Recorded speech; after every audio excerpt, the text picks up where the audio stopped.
Dear students, in this lecture for environmental genomics, we will look at how when microbial communities or microbes undergo succession, that is when they replicate from parent cell to daughter cell, and at each stage they undergo certain differences in their genetic material, it leads to evolutionarily distinct microbes or microbes with distinct characteristics. So this is the we can refer to it as evolutionary aspect of environmental genomics. So to begin with, as microbes evolve and as they develop communities of multiple populations, I want to start with expressing that they have very different protein signatures, and this is something I wanted to cover earlier, but I'll include it with this lecture. So on the right panel you have a plate that is showing you that has differentiated different proteins on basis of their isoelectric point and their mass. So this is a 2D page, two-dimensional page, which is a form of gel electrophoresis. First the proteins are resolved on x-axis in the first dimension on basis of their isoelectric points, which are given here. So isoelectric points are the pH at which they have neutral charge, and then they are resolved around second dimension according to their mass in kilodaltons. So the smallest proteins will be here, the large proteins would be here. So this way we have isolated proteins, and then we can compare and we can see how proteins are different for different samples. Then question is, what is comparative genomics? So I started this lecture by talking about how when microbial communities succeed or when microbial populations replicate, they undergo differences. So because this is the fact that they undergo differences, when we generate lot of sequences, we do a comparative genomics analysis, which is we see in comparison to other genomes that we have in our database, how is it different, how is it similar. So the similarities would give us an idea about similar functions, the dissimilarities will give us idea about dissimilar function. For example, let's say E. coli. One strain of E. coli is totally harmless, we are commensal with it, it's found in our bodies, and it does not have, let's say, some genes that another E. coli has, which is highly pathogenic, highly virulent. So we can say that the difference between the virulent E. coli and the commensal E. coli, the genetic difference is the reason why they have different virulence, different pathogenicity. So this is comparative genomics, and I can do it at all levels. I can do it on the genomic level, DNA level, RNA protein level, or metabolite level. Now here is a picture of metabolomics, metabolite analyses, where what I do is I have my sample, I put a charge, a voltage, and I allow my metabolites, all the acetyl glucose, etc., to go through this column, and this column separates them on basis of mass by charge ratio. So I am applying charge which is forcing it to run away, and then the way and the speed with which they run away is dependent on both mass and charge, right? So based on the mass and charge ratio, they will reach a detector at different times, and then I can separate them on M by Z ratio. Alrighty. So what we have done now is that across the globe we have sampled our environmental microbial communities. We have done metagenomics, we have done proteomics whenever we could, and we are moving towards metabolomics, transcriptomics, interactomics for select environments of interest. So this picture is Moore Microbial Genome Sequencing Project, and they have sequenced the selected microbes throughout the world's oceans. So they have Bermuda Bat Station, Northwest Atlantic, North Atlantic, Mid-Atlantic, Caribbean Sea, Southeast US coastal water, Northeast US coastal water, Gulf of Mexico, where there was an oil spill in 2010, Western Tropical Atlantic and Eastern Tropical Atlantic. So this entire region is being characterized by the Moore Foundation. Alrighty, so why would we care? Why would we want to? Last lecture I talked about Earth microbiome. I talked about how our sequences have been completely sequenced, and now we have the Moore project, Moore Foundation, which is characterizing the microbes in the ocean, in Atlantic region and nearby seas. Why would you want to do that? Because having all this information about the genetics, about the proteomics, about the metabolomics gives us an idea about what is really happening, and it helps us solve our public health, environmental health challenges. For example, if we know the sequences of microbes in different parts of North Atlantic Ocean, if there is an oil spill, we know how we can then characterize it again and see how things have changed, which will give us an idea about what microbes are eating. Are they eating the petroleum, the oil, Are they eating something else? Are they dying? Are they not dying? What genes are getting upregulated? What are getting downregulated? All this information can be gathered, which will help us devise interventions. Now let's say I devise an intervention and I decide to put a surfactant which will disperse the oil in the marine area here, will disperse the oil in the North Atlantic Ocean, and we expect the microbes will eat it, but we don't know if microbes are eating it or not, or if it's just getting dispersed and diffused, or it's getting stuck to certain surfaces and it's not being detected easily by us. So in that case we can again characterize microbial community, and we can see if they have upregulated, downregulated different genes, and by that we can get and by looking at the metabolites and the proteomics we can get an idea of how microbes are responding to our interventions. Now one example here is alcoholism. So a public health challenge, how we can use genetic study, biological study, epidemiological study and clinical study all together to get an idea about alcohol induced disorders. So this is how it looks like. We have alcohol and we have the environment. The recent studies in alcoholism talk about alcoholism is not just a very individual decision or individual affliction, but it is a result of the environment. What are the microbial communities inside the human being, outside the human being, what are the behavior patterns, social patterns, economic patterns and lifestyle patterns around the human being and the history of the human being. A lot of things are happening here. Okay, so we need to do all these kind of studies. So we do epidemiological, biological, genetic study and clinical studies on the human subject. We can even do biological and genetic study on the animal subjects. They are introduced to alcohol in environment. Some of them have alcohol induced disorders. Now we can do genomic study and we can see how alcohol induced disorders, if they have a genetic backup or not, if they have a genetic signature or not. We can do genomic studies, proteomic studies, glycomic, metabolomic, transcriptomic studies to understand how alcohol is processed in the body, how it affects different parts of the body, and how as a result we have different alcohol induced disorder. So we get a very much more clearer picture about the mechanism of alcohol induced disorders, and thus we will be able to understand, okay, for example, in the same environment under same conditions, some human beings are more likely to undergo alcoholism, to be afflicted by it, and some are not. And even among those who have alcoholism, so only few are prone for alcohol induced disorders and some are not. So the questions that scientists ask now are their genes that are responsible for alcohol induced disorders, or which make people more susceptible for alcoholism and alcohol induced disorders. So in that case we want to find out genetic signature. So for example, if I get my genes typed and I find out that I have the genes responsible for or which make me more susceptible for alcohol induced disorders and alcoholism, then I know better how to take the right steps so that I don't fall prey to them. So doing my genetic characterization will help me choose a better lifestyle and know where my limits are. The other place where this is very important is, for example, cancer studies. Earlier it would be like this: if my mother had the cancer, my sister, my brother and blah blah had this cancer, so I'm more likely to get the cancer because cancer is considered to be hereditary disease. But we do know, scientifically it's not in popular knowledge still a lot, that cancer is not just hereditary disease.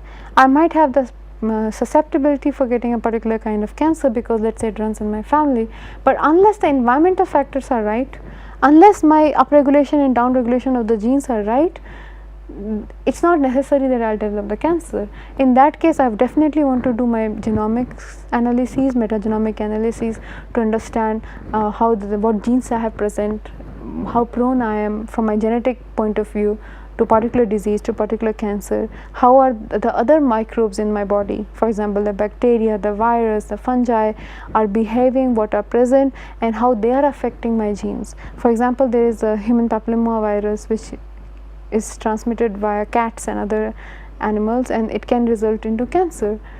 It can cause cancer in humans, mostly females. So well, anybody. So so doing my metagenomics is very important to get an idea, and then what I can do is I can do my proteomics or transcriptomics, which will give me an idea of which of the genes are being upregulated, which are being downregulated. For example, I want to know if I eat chocolate, am I protecting myself against the cancer that I'm prone to, or I'm rushing towards the cancer. So in that case, I can not eat chocolate for a few days, see how what genes are being upregulated, downregulated, and then I can overeat chocolates and I can see how things are changing, and then I'll get an idea whether I should consume chocolate or not. The other place where this is very helpful is obesity. We all know from our personal experience, some of us are more prone to gaining weight, some of us are not prone to gaining weight.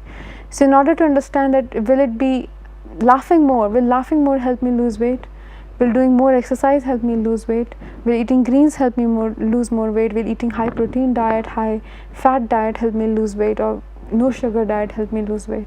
So in order to understand these lifestyle changes, their effect on public health, these genomics, epigenomics, proteomics, glycomics, metabolomics, transcriptomics, together they provide us a very good picture.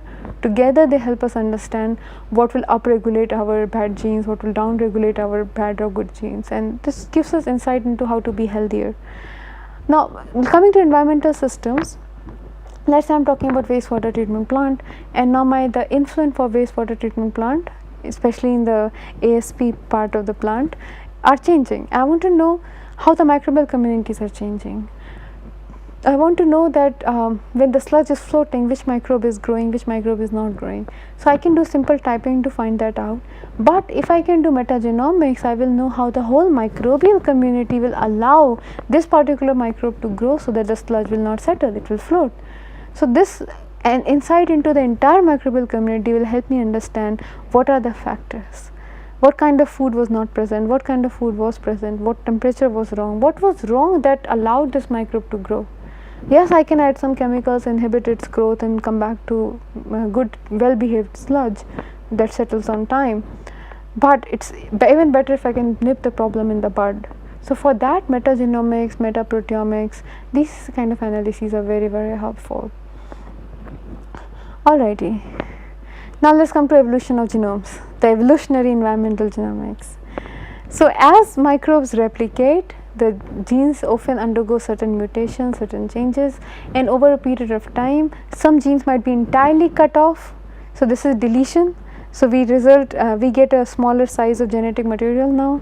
So earlier, so if let's say 200 base pairs get deleted, now the genetic material is less by 200 base pair. We can have inversion. So if we had a sequence of genes such as A, B, C, if there's inversion, it will go C, B, A, which might change a lot of things for microbe, because they are usually the transcription of DNA, the translation of mRNA is very directional. So if they are in the same operon, that would change how, in what sequence the proteins are translated, expressed. Then the other thing is that sometimes what microbes do is they have the ability to duplicate the gene. So when they replicate, they don't make only one copy of their genome or particular genes, they make 2 copies. So one copy of the 2 copies, the duplicate copies, one copy can serve the essential function. It can serve the cell and encode the protein that are required. The other is a spare. So in the spare one can afford to undergo faster changes, faster evolutionary changes. It might be completely useless because the changes are harmful or useless to the cell, or might be very useful. For example, it might evolve very fast into an efflux pump coding protein that will allow the xenobiotics, the heavy metals, to leave the cell as soon as possible without harming it. So the spare copy is the reason why we have very fast rate of evolution even in healthy communities, because one gene copy is fulfilling its purpose, so cell is in most cases not suffering a loss, the other is evolving and trying to figure out, experimenting. So think of it this way: we have twins in a family, one of them will serve the family, get the money for the family, feed everybody, and the other will experiment, do science, and maybe come up with a great technology, maybe come up with nothing very special, just do incremental research here and there, or maybe will cause an explosion and the whole house will die. So either of them are possible, but gene duplication is a very, very important mechanism. So in genes, now let's look at some of the terminologies. Homologues are genes that are related in sequence, so they have sequence similarity because they have the shared evolutionary ancestry. For example, these green, blue, red and orange genes, they are homologues because they have some similarities with each other, because they had the last common ancestor. So if you remember, in one of the first lectures I talked about LUCA, LUCA, last universal common ancestor, because all life forms that we know of now, whether it is bacteria, archaea or eukaryotes, all of them have certain similarities with each other, and that's the reason we expect that because there are similarities, we all are homologues and we all share one last universal common ancestor from which the life split into different types. Now gene families are a group of gene homologues. So these all colorful genes on the right panel, the green, the blue, the red and orange are gene families. And then paralogs. Paralogs are a result of gene duplication. So here this last common ancestor form two gene copies. One of them is serving the purpose, the red one. The orange one is undergoing experimentation. So they will have some difference with each other because one is undergoing differences, the other is staying the same as much as it can. So these are paralogs. They are usually found in the same strain, right? So E. coli K12 may have paralogs. Orthologs are similar genes in different organisms because they have a shared ancestor. So initially they had same ancestor, but then they underwent speciation.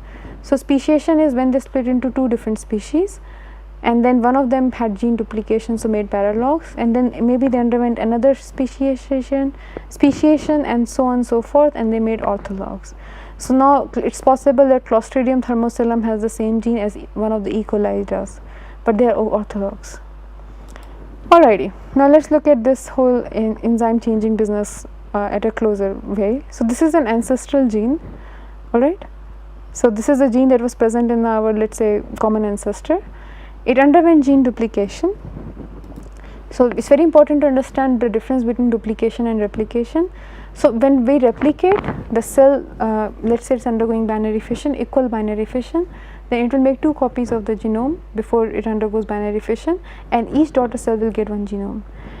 However, at times a cell undergoes gene duplication or genome duplication. Some of the microbes can actually undergo genome duplication. So think of it this way, some bacteria of one kind in a population have 6 megabase pair, and some others have around 12 megabase pairs. So that's a case of gene duplication. So when they undergo gene duplication, the duplicate copy will undergo major sequence changes, whereas one of the copies will undergo minor sequence changes. So the minor sequence changes will allow the gene to retain its original function. The cell should survive. So this is the original function of the gene, original shape of the gene. The enzyme retains original role after transcription and translation. So this is enzyme, this is not the gene. The duplicate gene will undergo major sequence changes. It will evolve to a new role. The gene will evolve, so after transcription and translation it will catalyze novel reactions. So what would earlier catalyze only glucose may also catalyze lactose degradation now. Okay, but it's not always orthology or paralogy that results into differences in gene or similarities across different species, but it's also horizontal gene transfer. So let's look at his vertical and horizontal gene transfer. This is how prokaryotes share genetic information. When the genetic information is transferred from parent to daughter and daughter to its daughter, so via binary fission, this is vertical gene transfer. So from one parent to two daughters to four daughters, so on and so forth, all of them are getting similar genetic information. This is vertical gene transfer. Okay. Now we are more interested in the gene A, by the way, so it's highlighted in red. Now horizontal gene transfer is when two microbes that are close to each other, they share genes. Now it doesn't have to be microbe, one of them could be virus, as is the case with conjugation. One of them, they can either just pick up the gene that's lying in the environment. For example, here A is lying in the environment. The recipient cell initially does not have A, but it picks up, it transforms A, it allows the A to come in and makes it part of its genetic material. It might survive here as a plasmid, it might actually become part of the chromosome. Either case, this is transformation, or they can do this where they actually form a bridge, two microbes, and this has A, this does not have A, so they form a bridge, it gives it a copy of A. Now both of them have A and they destroy the bridge after the sharing of genetic material. So we notice that microbes can share genes horizontally by undergoing transformation, transduction and conjugation. Okay, so to summarize, we have a common bacterial ancestor. It can undergo deletion, so it loses the red and yellow genes. So this happens a lot with intracellular bacterium.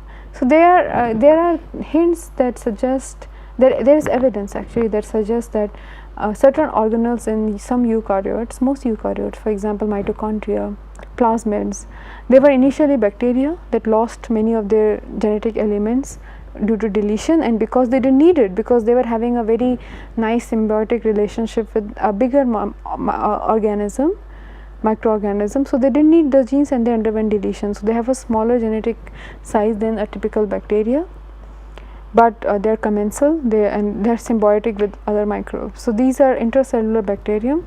They can be also obligate intracellular pathogens, endosymbiont. So endosymbiont would be example of mitochondria, would be an example. Obligate intracellular pathogens would be pathogens that need to survive inside somebody. Yeah. So some cells need to invade. We have talked about parasitic cells. So these parasitic microbes need to invade another host in order to replicate. So they don't need to carry out all the functions that a typical cell needs to carry out to replicate and to survive. Thus they survive deletion really well, and definitely intracellular bacterium. Okay. The other possibility is that they can acquire new genes by horizontal gene transfer. So this is a mobile genetic element, it's carrying blue purple gene, and this is a plasmid that's carrying orange gene, and then this cell can uptake them via transformation. So this will become actually part of the chromosome, and the plasmid will freely float around. Alrighty, and then the other possibility is mutational rearrangement. So earlier it was blue, green, yellow, but now it can be blue, red, red, yellow. So they can rearrange, and they can have all kind of lifestyle. One of the example is inversion that I talked about. A, B, C will become C, B, A, or they might cut, copy, paste with each other. So these are mobile elements. This is a very important term. So when we are talking about mutational rearrangements, there are mobile elements in prokaryotes, in eukaryotes, that can skip. So this is more often the case with eukaryotes.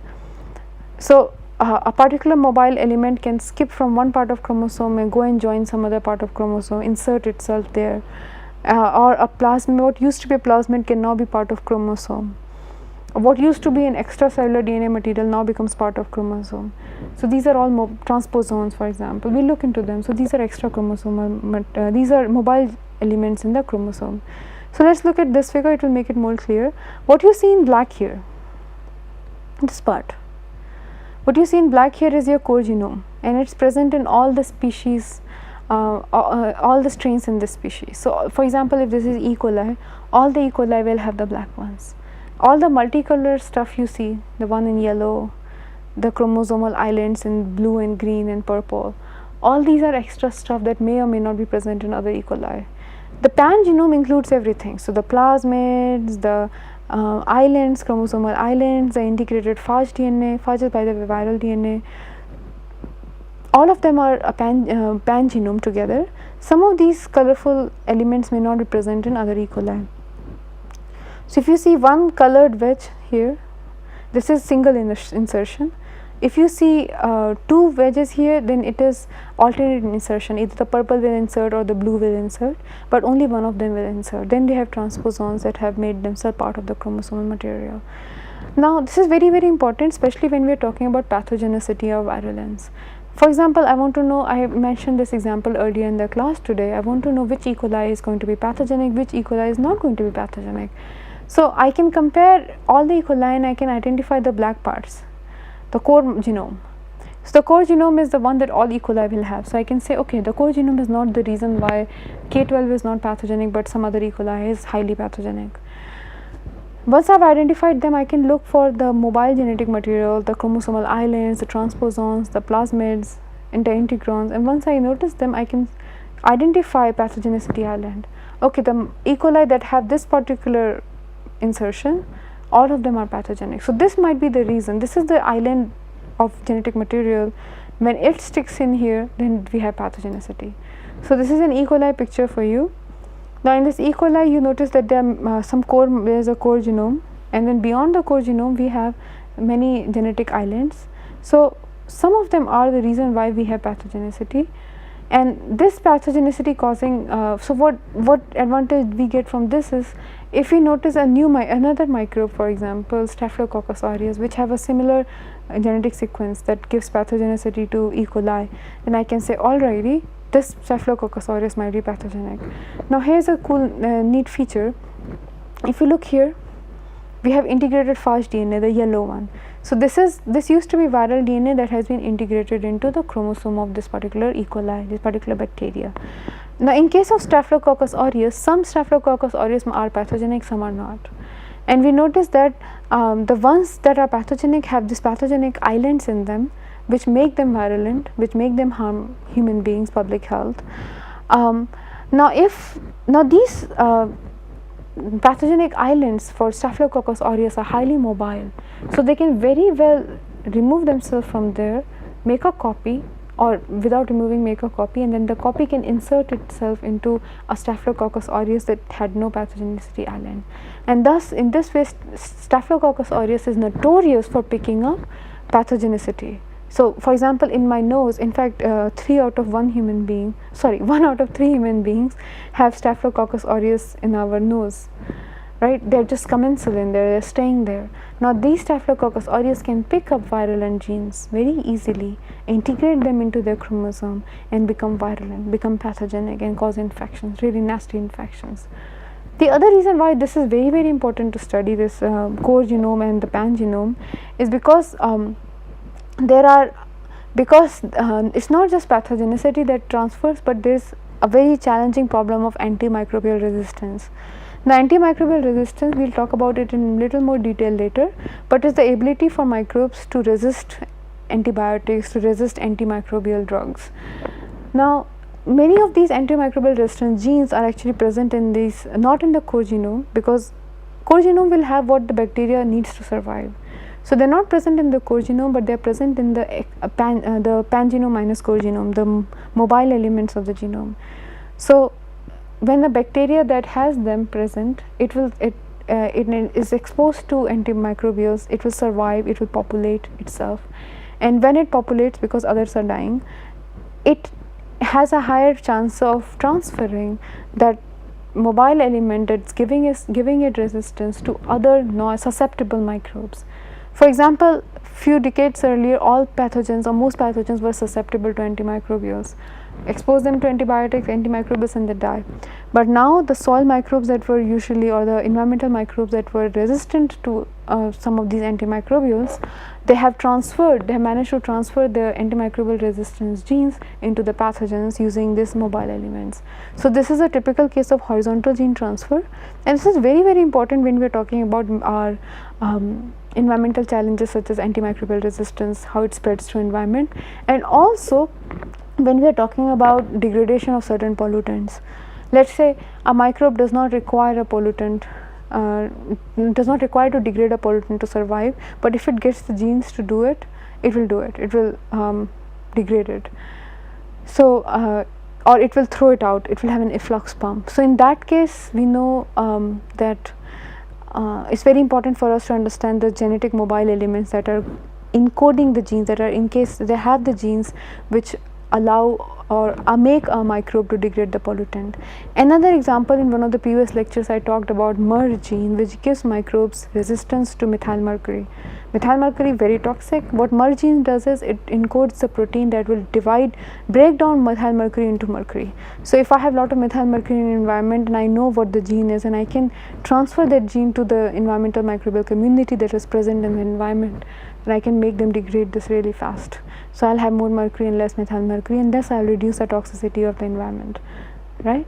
So mobile elements are very, very important and very relevant when we talk about both environmental challenges and public health challenges. Alright, dear students, this is all for today. In the next lecture, we will explore a little bit more about genomics, and then henceforth we will start moving into environmental challenges one by one as given in the syllabus. And this is all for today. Thank you very much.